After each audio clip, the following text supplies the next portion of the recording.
Dans les moments les plus sombres, lorsque les encouragements se font rares et les soutiens invisibles, c'est là que se manifeste le vrai courage. Vivre, c'est se mettre en danger, réalisa-t-elle. De la même façon qu'apprendre à marcher, c'est d'abord accepter l'idée de tomber. Un jour, tu raconteras comment tu as tenu bon alors que tout semblait contre toi. Ce récit, né de ton silence et de ton effort, deviendra une lumière pour d'autres. Le vrai courage n'est pas seulement une force personnelle, c'est aussi un héritage silencieux que tu laisses à ceux qui se sentent seuls à leur tour.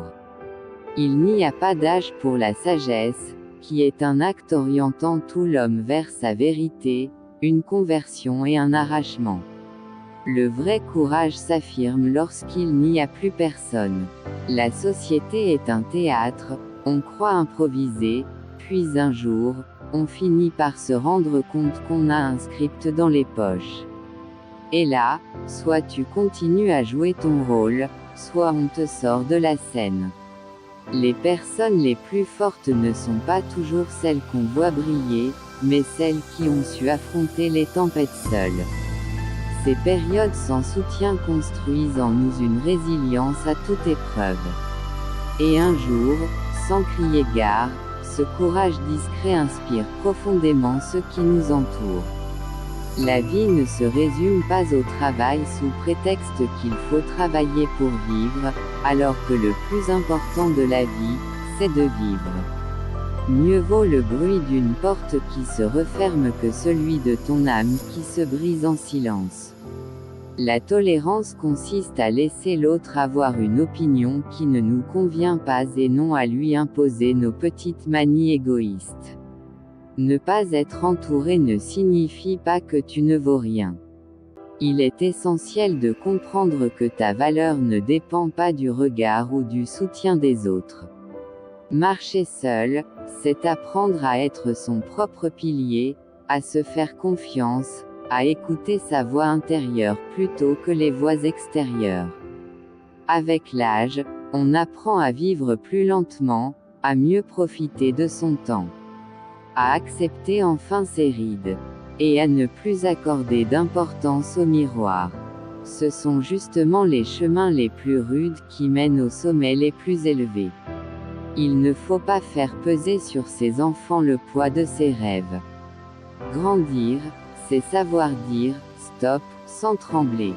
C'est choisir de marcher seul plutôt que de courber l'échine sous des sourires hypocrites parce qu'un cœur trop piétiné finit toujours par montrer les crocs.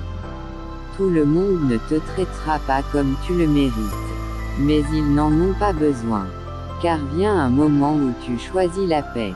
Tu choisis le silence plutôt que la réaction. Tu cesses de te plier aux tempêtes des autres.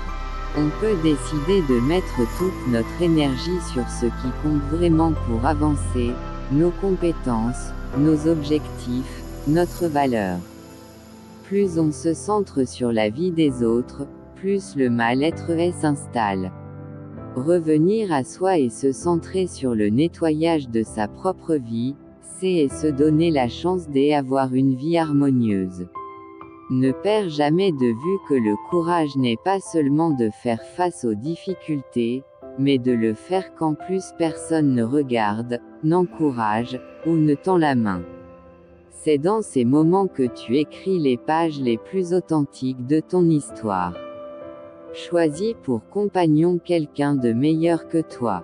Tu n'as pas besoin de quelqu'un qui t'aime tel que tu es, mais de quelqu'un qui t'élève, te pousse à grandir jour après jour.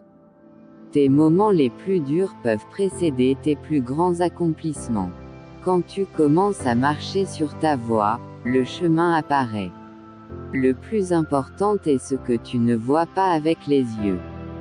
Quand il n'y a plus personne pour te dire continue, tu dois apprendre à devenir ta propre source de motivation. Cela demande une force mentale énorme. Se relever chaque matin, poursuivre un rêve malgré les obstacles, tenir bon sans applaudissements, voilà la marque du courage pur. Construisez votre succès à partir de vos échecs. Le découragement et l'échec sont les étapes les plus sûres pour parvenir au succès.